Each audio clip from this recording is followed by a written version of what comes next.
ഞാൻ അനു പ്രശാന്ത്. പ്രധാന വാർത്തകൾ. പുതുതായി റബ്ബർ കൃഷി ചെയ്യുന്നവർക്ക് ഗ്രാമീണ തൊഴിലുറപ്പ് പദ്ധതിയിൽ നിന്ന് ധനസഹായം. ഹെക്ടറിന് 1,71,000 രൂപ നൽകും. പദ്ധതി 5 ഹെക്ടറിൽ താഴെയുള്ള കർഷകർക്ക്. കോട്ടയം നഗരസഭ വീടില്ലാത്തവർക്കായി ഭവന പദ്ധതി നടപ്പാക്കുന്നു. റോഡ് പുറമ്പോക്കിൽ താമസിക്കുന്നവർക്കും വീട് നൽകും. പ്രാരംഭ ചർച്ച തുടങ്ങി.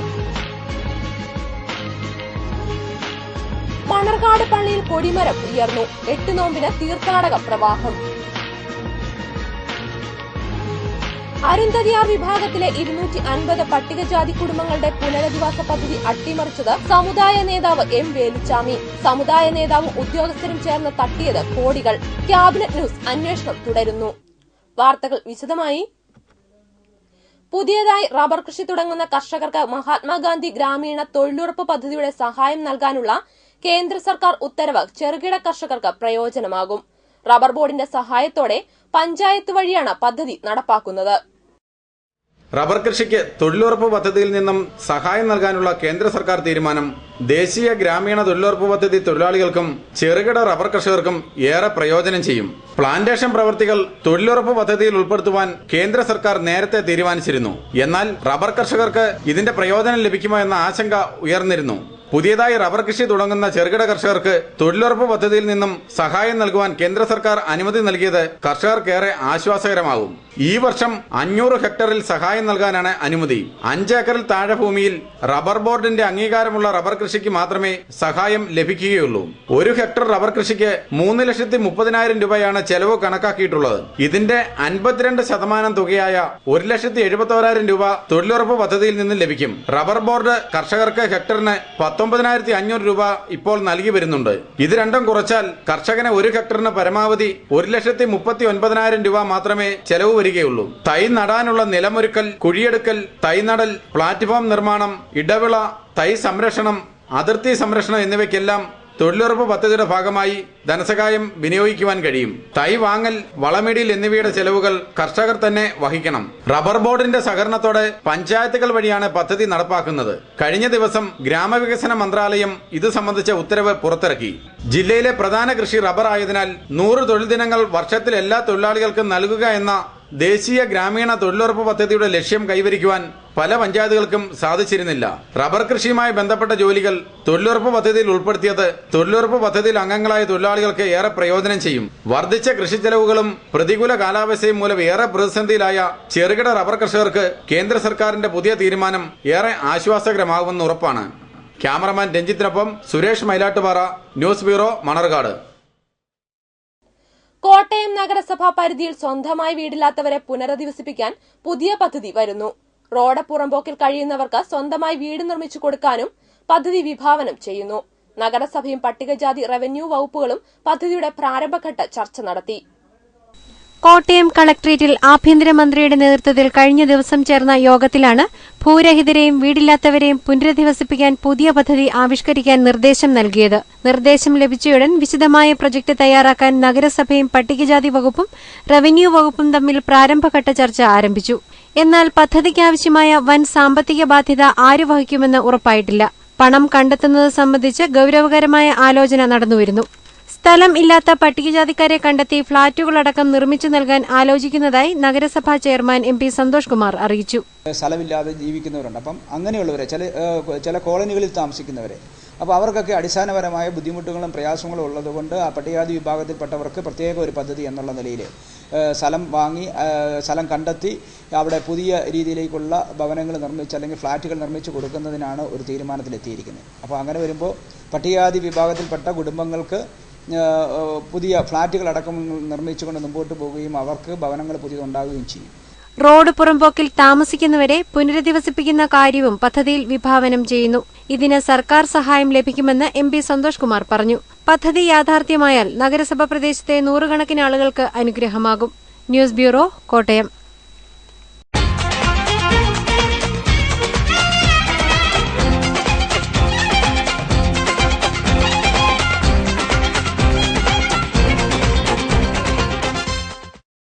ആയിരക്കണക്കിന് വിശ്വാസികളെ സാക്ഷിയാക്കി മണർകാട് പള്ളിയിലെ കൊടിമരം ഉയർത്തൽ ചടങ്ങ് നടന്നു. കാവുംപടി കമ്പിയിൽ ഗോപന്റെ പുരയിടത്തിൽ നിന്നും ഘോഷയാത്രയായാണ് കൊടിമരം കൊണ്ടുവന്നത്. മണർകാട് പള്ളിയിലെ എട്ടുനോമ്പ് പെരുന്നാളിലെ പ്രധാന ചടങ്ങുകളിലൊന്നാണ് കൊടിയേറ്റ്. പെരുന്നാൾ തുടങ്ങുന്ന ദിവസം ഉച്ചകഴിഞ്ഞാണ് ഇടവക അംഗങ്ങൾ പെരുന്നാളിനെ വരവേറ്റ് കൊടിമരം ഉയർത്തുന്നത്. വ്രതശുദ്ധിയോടെ എത്തിയ ആയിരക്കണക്കിന് വിശ്വാസികളെ സാക്ഷിയാക്കി ഞായറാഴ്ച വൈകുന്നേരം കൊടിമരം ഉയർത്തിയതോടെ എട്ടുനോമ്പ് പെരുന്നാളിന് തുടക്കമായി. ഉച്ചകഴിഞ്ഞ് 2 മണിക്കാണ് കൊടിമരം ഘോഷയാത്ര മണർകാട് പള്ളിയിൽ നിന്നും പുറപ്പെട്ടത്. വാദ്യമേളങ്ങളുടെ അകമ്പടിയോടെ ഘോഷയാത്ര കാവുംപടിയിൽ കമ്പിയിൽ ബോബന്റെ പുരയിടത്തിൽ എത്തി. ഇവിടെ നിന്നുമാണ് കൊടിമരം ഉയർത്തുന്നതിനായുള്ള കമുകുമരം കൊണ്ടുള്ള ഘോഷയാത്ര തുടങ്ങിയത്. മുത്തുകുടകളും വാദ്യമേളങ്ങളും അണിനിരന്ന ഘോഷയാത്രയിൽ ആയിരക്കണക്കിന് വിശ്വാസികൾ പങ്കെടുത്തു. വാദ്യമേളങ്ങളുടെ താളത്തിനൊത്ത് കൊടിമരം ഉയർത്തിയെറിഞ്ഞും പിടിച്ചുമായിരുന്നു ഘോഷയാത്ര. 5 മണിയോടെ പള്ളിയിൽ ആഘോഷപൂർവ്വം എത്തിയ കൊടിമരത്തിൽ ആലിലയും മാവിലയും പൂക്കുലയും കൊടിതോരണങ്ങളും കെട്ടിയ ശേഷമാണ് ഇടവക അംഗങ്ങൾ ഉയർത്തിയത്. പള്ളി വികാരി ഇ ടി കുര്യാക്കോസ് കോറെപ്പിസ്കോപ്പ ഇട്ടിയാടത്ത് മുഖ്യ കാർമ്മികത്വം വഹിച്ചു. പ്രോഗ്രാം കോർഡിനേറ്റർ ആൻഡ്രൂസ് ചിറവന്തര കോറെപ്പിസ്കോപ്പ, സഹവികാരിമാരായ Kuriakose Corepiscopa Kizhakkedath, Kuriakose Abraham Corepiscopa Karukayil, father Kuriakose Kalayil, father Mathews Vadakkedath, father J Mathews Manavath, father M I Thomas Mattathil, ട്രസ്റ്റിമാരായ Thomas Mathew Nadumuriyil, Binoy Abraham Perumanoor, V C Cherian Vellappallil, secretary Chackochan Thandasseril തുടങ്ങിയവർ ഘോഷയാത്രയ്ക്ക് നേതൃത്വം നൽകി. കൊടിമരം ഉയർത്തലിന് ശേഷം 5 മണി മുതൽ 6 മണി വരെ സന്ധ്യാപ്രാർത്ഥന നടന്നു. 6 മുതൽ 7 വരെ നടന്ന ധ്യാനത്തിന് ഫാദർ അഭിലാഷ് എബ്രഹാം വലിയ വീട്ടിൽ നേതൃത്വം നൽകി. News bureau, Manarcad. എട്ടുനോമ്പ് ആചരണം 2ാം ദിവസത്തിലേക്ക് കടന്നതോടെ മണർകാട് ഭക്തിയുടെ നിറവിൽ. ആഗോള മരിയൻ തീർത്ഥാടന കേന്ദ്രമായ മണർകാട് സെന്റ് മേരീസ് പള്ളിയിലേക്ക് തീർത്ഥാടകർ പ്രവഹിക്കുന്നു. തിങ്കളാഴ്ച രാവിലെ നടന്ന 3 കുർബാനയ്ക്ക് ജ്ഞായായ അതിഭദ്രാസന ആർച്ച് ബിഷപ്പ് കുര്യാക്കോസ് മോർ സെവേറിയോസ് മുഖ്യ കാർമ്മികത്വം വഹിച്ചു. എട്ടുനോമ്പ് പെരുന്നാൾ തുടങ്ങിയതോടെ കരോട്ടെപ്പള്ളിയിൽ രാവിലെ 6:45 നടക്കുന്ന വിശുദ്ധ കുർബാനയോടെയാണ് മണർകാടിന്റെ പ്രഭാതങ്ങൾ ഉണരുന്നത്. പള്ളിക്കകത്തും പുറത്തെ പന്തലുകളിലുമായി രാവിലെ മുതൽ ആയിരക്കണക്കിന് വിശ്വാസികൾ ചടങ്ങുകളിൽ പങ്കെടുക്കുവാനായി എത്തിയിട്ടുണ്ട്. പള്ളി വൈദ്യുത ദീപങ്ങളാൽ അലങ്കരിച്ചിരിക്കുകയാണ്. പള്ളിയിലെ ലൈറ്റ് ആൻഡ് ഇലുമിനേഷൻ ഏറെ ആകർഷകമാണ്. എട്ടുനോമ്പ് പെരുന്നാളിന്റെ 2ാം ദിവസമായ തിങ്കളാഴ്ച രാവിലെ 6:45 കരോട്ടെ പള്ളിയിൽ നടന്ന വിശുദ്ധ കുർബാനയോടെ ചടങ്ങുകൾ ആരംഭിച്ചു. 8 മണിക്ക് പ്രഭാത പ്രാർത്ഥന നടന്നു. 9 മുതൽ 10:30 വരെ നടന്ന 3 കുർബാനയിൽ ആയിരക്കണക്കിന് വിശ്വാസികൾ പങ്കെടുത്തു. ജ്ഞാനായ അതിഭദ്രാസന ആർച്ച് ബിഷപ്പ് കുര്യാക്കോസ് മോർ സേവേറിയോസ് വലിയ മെത്രാപ്പോലിത്ത 3 കുർബാനയ്ക്ക് മുഖ്യ കാർമ്മികത്വം നൽകി.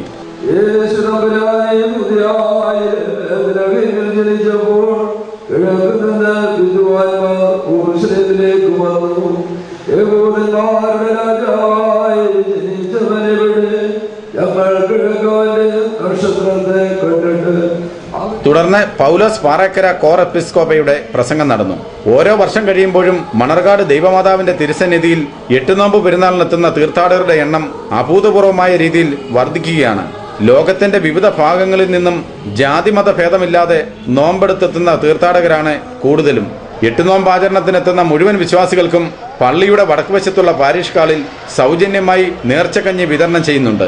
രാവിലെ വിശുദ്ധ കുർബാനയ്ക്ക് ശേഷവും വൈകിട്ട് സന്ധ്യാപ്രാർത്ഥനയ്ക്ക് ശേഷവും വിതരണം ചെയ്യുന്ന നേർച്ചക്കഞ്ഞി ആയിരക്കണക്കിന് ഭക്തജനങ്ങളാണ് ഭക്തിയോടെ കഴിക്കുന്നത്.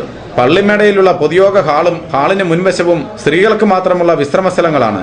പള്ളിയിൽ സർക്കാരിന്റെ വിവിധ വകുപ്പുകൾ ഏകോപിച്ചുള്ള പ്രവർത്തനങ്ങൾക്ക് പ്രത്യേക ക്രമീകരണങ്ങൾ ഏർപ്പെടുത്തിയിട്ടുണ്ട്.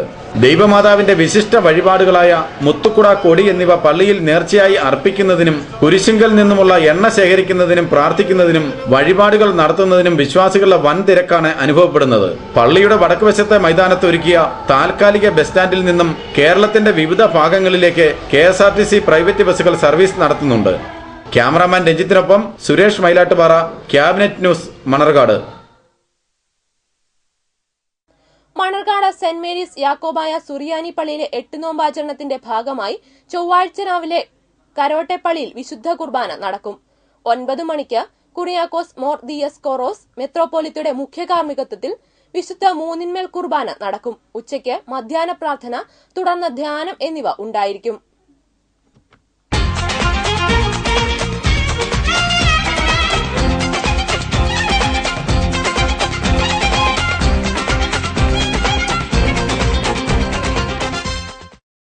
തമിഴ്നാട്ടിൽ നിന്ന് തോട്ടിപ്പണിക്കായി രാജഭരണകാലത്ത് തിരുവിതാംകൂറിൽ എത്തിച്ച ഒരു ജനവിഭാഗമാണത്രേ ചക്ലിയാർ അഥവാ അരുന്ധതിയാർ.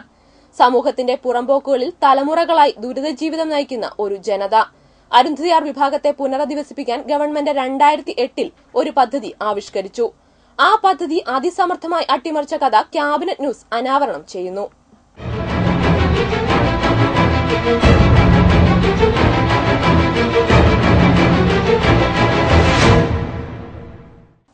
അരുന്ധതിയാർ, ചക്ലിയാർ സമുദായങ്ങളുടെ പുനരധിവാസ പദ്ധതി അട്ടിമറിക്കാൻ ഉദ്യോഗസ്ഥരുടെ കയ്യാളായത് സമുദായ നേതാവ് എം വേലുച്ചാമി.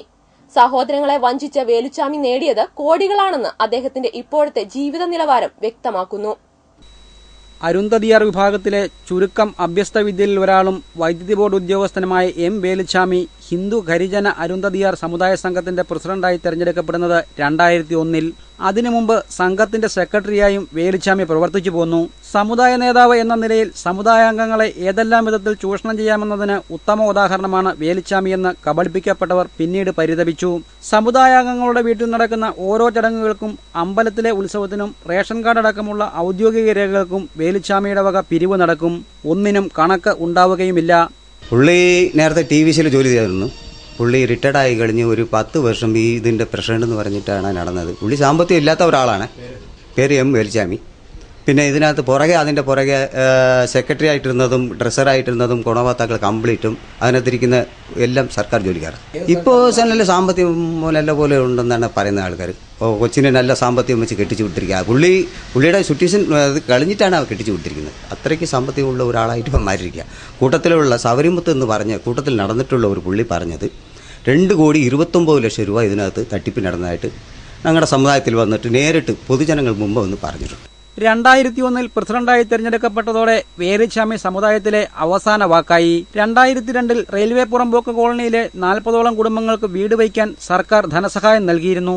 ഈ പണം അപ്പാടെ വിഴുങ്ങിയാണ് വേലുച്ചാമി പ്രസിഡന്റ് എന്ന നിലയിൽ കഴിവ് തെളിയിച്ചത്.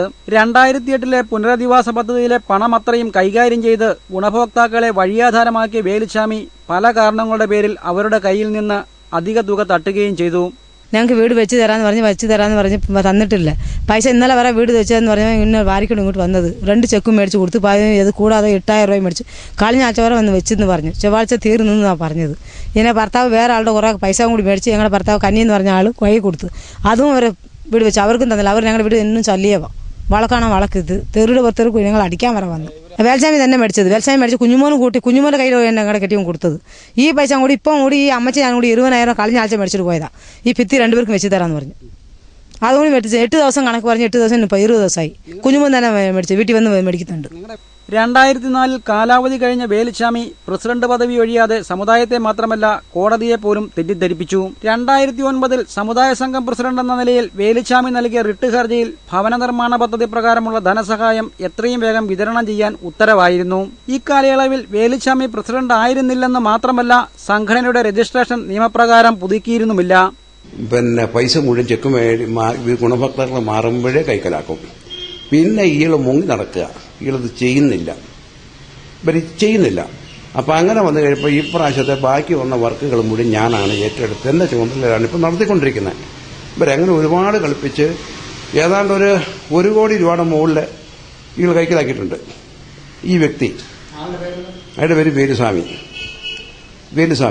ഇവരുടെ സമുദായ അരുന്ധതിയാർ ചക്ലിയാരുടെ സമുദായത്തിന്റെ മുൻ പ്രസിഡന്റ്. അയക്ക് തട്ടിപ്പും വെട്ടിപ്പും മാത്രമേ ഉള്ളൂ ജോലി. വേലുച്ചാമിക്കെതിരെ നിരവധി പരാതികൾ പദ്ധതിയുടെ ഗുണഭോക്താക്കൾ വിവിധ പോലീസ് സ്റ്റേഷനുകളിൽ നൽകിയിട്ടുണ്ട്. ചില പരാതികളിൽ ഒത്തുതീർപ്പ് ശ്രമങ്ങൾ നടക്കുന്നുമുണ്ട്. പിള്ളേരെയും വെച്ച് ഇവിടെ കിടക്കാൻ പറ്റുന്നില്ല. മഴ സമയത്ത് ഞങ്ങൾ എന്താ ചെയ്യേണ്ടത്? ഞങ്ങൾക്ക് എന്നത്തിന് എങ്ങനെ ഗവൺമെന്റിൽ നിന്ന് ഇങ്ങനെ ചെയ്തു തന്നത് അതൊന്ന് ഞങ്ങൾക്കൊന്ന് ശരിയാക്കി തരണം.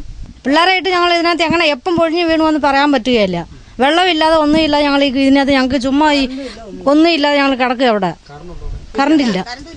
കറണ്ടില്ല ഒന്നുമില്ല.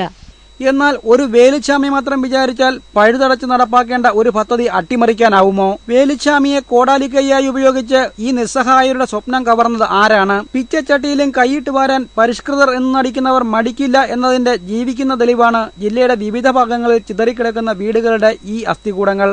അതേപ്പറ്റി അടുത്ത ദിവസം. ക്യാമറാമാൻ സുധിക്കൊപ്പം PR Prasad, cabinet news.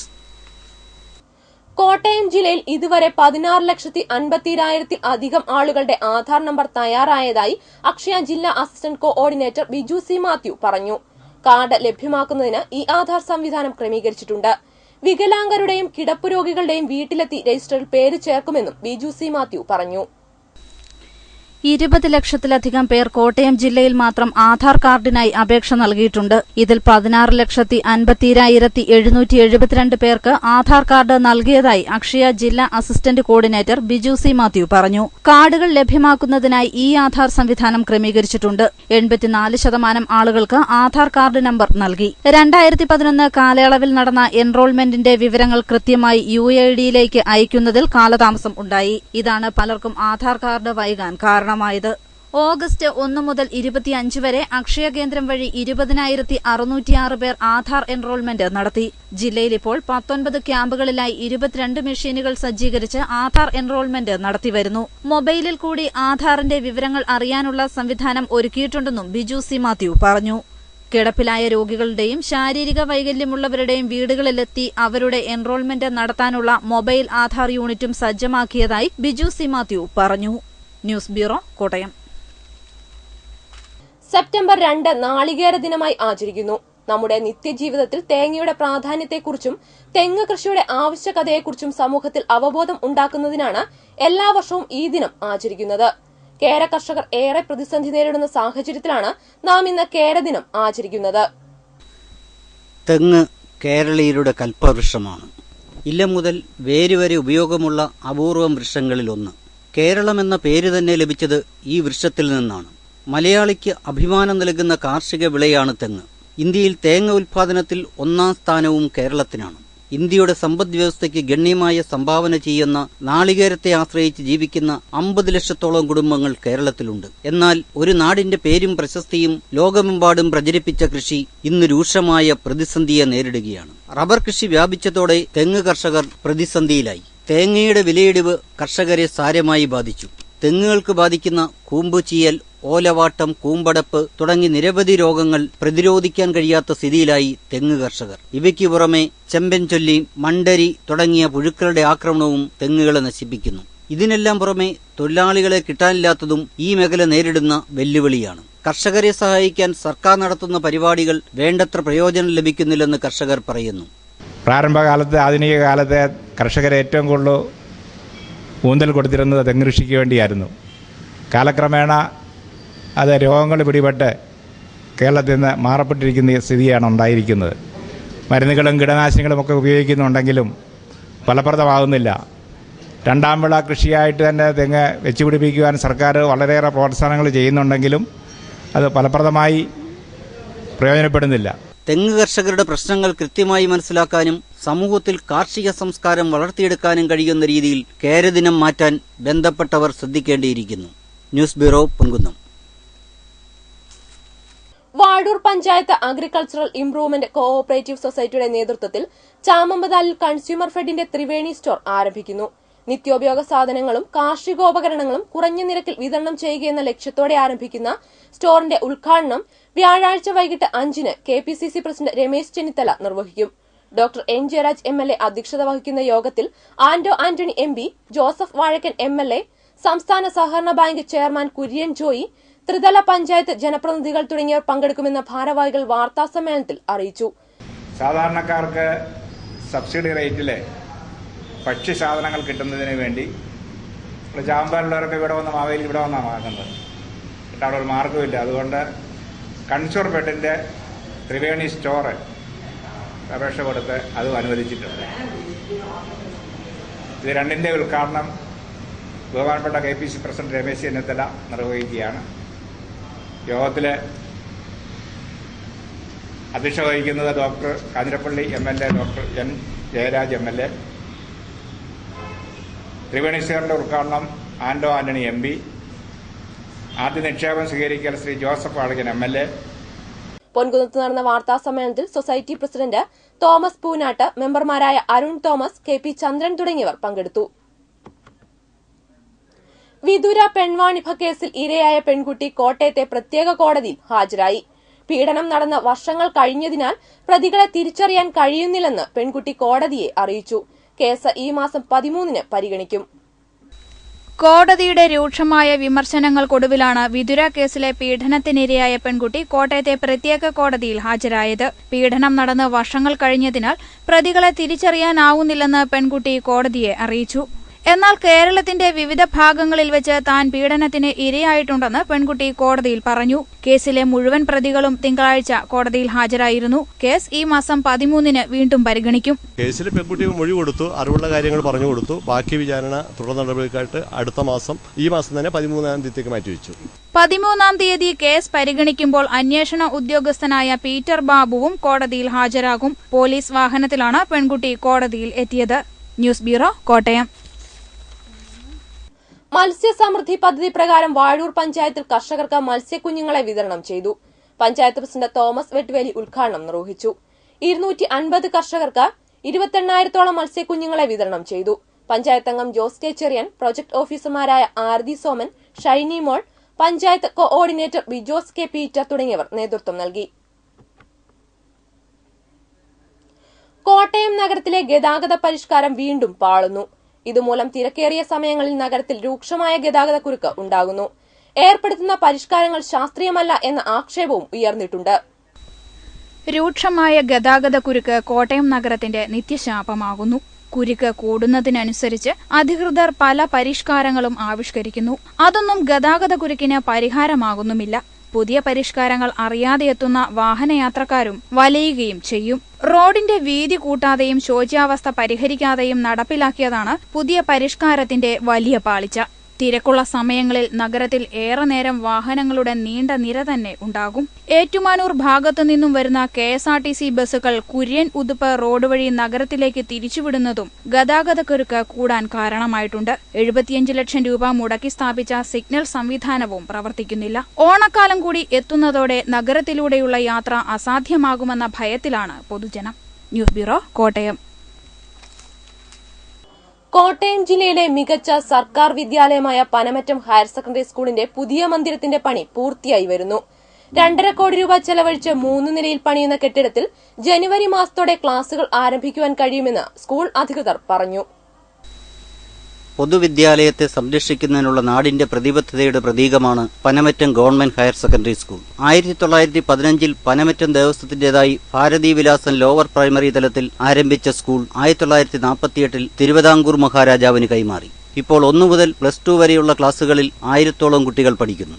SSLC +2 പരീക്ഷകളിൽ 100% വിജയം കൈവരിക്കാൻ സ്കൂളിന് കഴിയുന്നു. സ്കൂളിന്റെ ഭൗതിക സാഹചര്യങ്ങൾ വർദ്ധിപ്പിക്കണമെന്ന ആവശ്യം ഏറെ നാളുകളായി ഉയർന്നിരുന്നു. 2010-11 വർഷത്തിൽ സ്കൂളിന് പുതിയ കെട്ടിടം പണിയുവാൻ 2.5 കോടി രൂപ അനുവദിച്ചു. ജീർണിച്ച പഴയ കെട്ടിടങ്ങൾ പൊളിച്ചുമാറ്റി 3 നിലകളിലുള്ള കെട്ടിടത്തിന്റെ പണികൾ പൂർത്തീകരിച്ചു വരുന്നു. സ്കൂൾ കെട്ടിടം പൊളിച്ചുമാറ്റിയപ്പോൾ വിദ്യാലയത്തിന് പ്രവർത്തനം സുഗമമായി നടത്താൻ നാട്ടുകാർ മുമ്പോട്ട് വന്നു. പനമറ്റം ദേവസ്വം കെട്ടിടത്തിലും ദേശീയ വായനശാല കെട്ടിടത്തിലും NSS കരിയോഗം കെട്ടിടത്തിലുമായാണ് 2 വർഷമായി 1 മുതൽ 7 വരെയുള്ള ക്ലാസുകൾ പ്രവർത്തിക്കുന്നത്. നാട്ടുകാരുടെ സഹകരണമാണ് സ്കൂളിന്റെ വളർച്ചയുടെ പിന്നിലെന്ന് സ്കൂൾ അധ്യാപകൻ ബോസ് പറഞ്ഞു. കുട്ടികൾക്കുള്ള ഇരിപ്പിടങ്ങളും ക്ലാസ് റൂമുകളുമൊക്കെ വളരെ ബുദ്ധിമുട്ടിയാണ് ക്രമീകരിച്ചിട്ടുള്ളത്. എന്നാൽ പനമറ്റം പ്രദേശത്തെ ദേവസ്വം, ദേശീയ വായനശാല, ഭജനസംഘം തുടങ്ങിയ പൊതു സ്ഥാപനങ്ങളുടെ സഹായത്താൽ 1 മുതൽ 10 വരെയുള്ള കുട്ടികളുടെയും പഠന സൗകര്യങ്ങൾ ഏർപ്പെടുത്താൻ നമുക്ക് കഴിഞ്ഞിട്ടുണ്ട്. ദേവസ്വത്തിൻ്റെ ഹാളും അതുപോലെ തന്നെ ദേശീയ വായനശാലയുടെ ഹാളും ഭജനസംഘത്തിൻ്റെ ഹാളുമൊക്കെയാണ് അതിനുവേണ്ടി ഉപയോഗിച്ചുകൊണ്ടിരിക്കുന്നത്. 1 മുതൽ 7 വരെയുള്ള ക്ലാസ്സുകളിലെ കുട്ടികൾ ഈ സംവിധാനത്തിലാണ് പ്രവർത്തിച്ചുകൊണ്ടിരിക്കുന്നത്. ഹൈസ്കൂൾ വിഭാഗത്തിൽ നിലവിലുള്ള SSIയുടെ ഒരു കെട്ടിടത്തിലും അതുപോലെ തന്നെ പുതിയതായി ജില്ലാ പഞ്ചായത്ത് പണിതുകൊണ്ടിരിക്കുന്ന 6 മുറികളുള്ള ഒരു കെട്ടിടത്തിലുമാണ് പ്രവർത്തിക്കുന്നത്. ഭൗതിക സാഹചര്യങ്ങൾ ഇത്രയും കൃത്യമായി ക്രമീകരിക്കാൻ നമുക്ക് കഴിഞ്ഞത് ഈ പനമറ്റം പ്രദേശത്തെ ഇത്തരം പൊതുസ്ഥാപനങ്ങളുടെയും നല്ലവരായ നാട്ടുകാരുടെയും സഹായത്തോടു കൂടിയാണ്. മുടന്തൻ ന്യായങ്ങളുടെ പേരിൽ ഇതേ പഞ്ചായത്തിൽ തന്നെ അടുത്തിടെ ഒരു പൊതുവിദ്യാലയം പൂട്ടേണ്ടി വന്നിടത്താണ് Panamattom government higher secondary school നാടിന്റെ അഭിമാനമായി നിലകൊള്ളുന്നത്. News bureau, Ponkunnam. പൊൻകുന്നം ഇന്ദിരാ സ്മൃതി ട്രസ്റ്റിന്റെ ആഭിമുഖ്യത്തിൽ മെഴുകുതിരി നിർമ്മാണ യൂണിറ്റ് ആരംഭിച്ചു. ജില്ലാ panchayat member TK Suresh Kumar unit ഉദ്ഘാടനം ചെയ്തു. അഡ്വക്കേറ്റ് ജോർജ് വി തോമസ് അധ്യക്ഷനായ യോഗത്തിൽ കാഞ്ഞിരപ്പള്ളി ബ്ലോക്ക് പഞ്ചായത്ത് അംഗം കൃഷ്ണകുമാരി ശശികുമാർ മുഖ്യപ്രഭാഷണം നടത്തി. K Rajendran, TP Raveendran Pillai, KR Ajith, Asha Unni, Jose John തുടങ്ങിയവർ നേതൃത്വം നൽകി. കോൺഗ്രസ് ചിറക്കടവ് മണ്ഡലം 5-ാം വാർഡ് യോഗം K രാജേന്ദ്രന്റെ അധ്യക്ഷതയിൽ ചേർന്നു. പഴയിടത്തും ചിറക്കടവ് പഞ്ചായത്തിലും നടക്കുന്ന കൊലപാതകങ്ങൾ, ഭവനഭേദനങ്ങൾ എന്നിവയെപ്പറ്റി സമഗ്രമായി അന്വേഷിക്കണമെന്ന് ആവശ്യപ്പെട്ട് യോഗത്തിൽ പ്രമേയം അവതരിപ്പിച്ചു.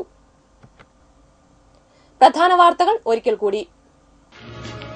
പുതുതായി റബ്ബർ കൃഷി ചെയ്യുന്നവർക്ക് ഗ്രാമീണ തൊഴിലുറപ്പ് പദ്ധതിയിൽ നിന്ന് ധനസഹായം. ഹെക്ടറിന് 1,71,000 രൂപ നൽകും. പദ്ധതി 5 ഹെക്ടറിൽ താഴെയുള്ള കർഷകർക്ക്.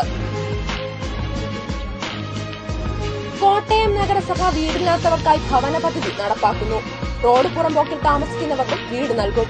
പ്രാരംഭ ചർച്ച തുടങ്ങി.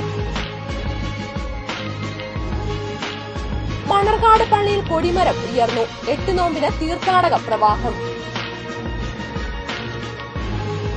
അരുന്ധതിയാർ വിഭാഗത്തിലെ 250 പട്ടികജാതി കുടുംബങ്ങളുടെ പുനരധിവാസ പദ്ധതി അട്ടിമറിച്ചത് സമുദായ നേതാവ് എം വേലുച്ചാമി. സമുദായ നേതാവും ഉദ്യോഗസ്ഥരും ചേർന്ന് തട്ടിയത് കോടികൾ. ക്യാബിനറ്റ് ന്യൂസ് അന്വേഷണം തുടരുന്നു. വാർത്തകൾ അവസാനിക്കുന്നു. നമസ്കാരം.